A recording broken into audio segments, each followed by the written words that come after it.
Para to sa mga taong madalas matanong kung meron ka na bang asawa or anak. At para rin sa mga taong madalas magtanong kung meron na bang asawa or anak ang isang tao. Sa edad kong to, madalas akong matanong ng ganyan. Okay? At na-enjoy ko yung moment ko ng being single.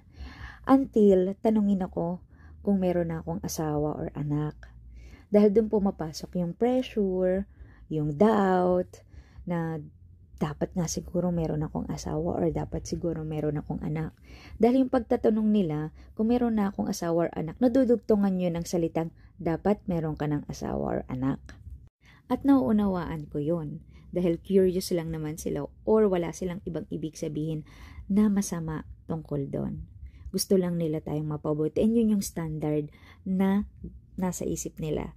Pero hindi po yun yung standard na meron ako.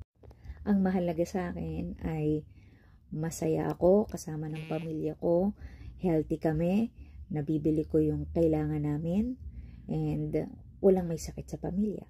Kontento na po ako doon. Pero sa mga nagtatanong, kailangan nating intindihin na may ibang factors kung bakit hindi pa nag-aasawa or nagkakaanak ang isang tao. Posible na hindi nila yung hinahanap or hindi sila actively looking for that, hindi yun yung main priority nila.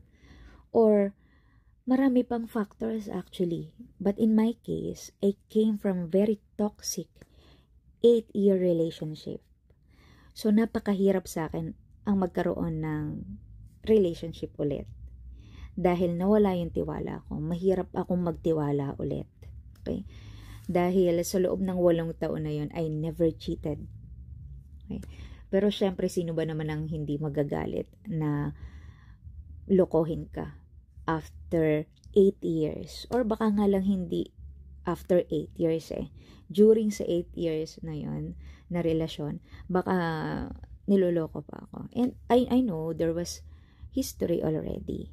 And it was my mistake kasi inalaw ko yung ganong klaseng tao sa buhay ko.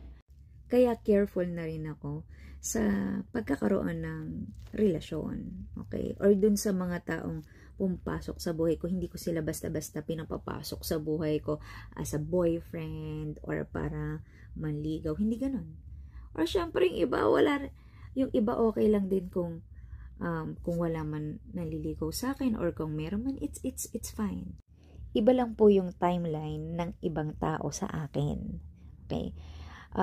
Nakatadhana siguro na maging single muna ako para mas ma-improve ko yung sarili ko, mas ma-build ko yung relationship ko sa Diyos.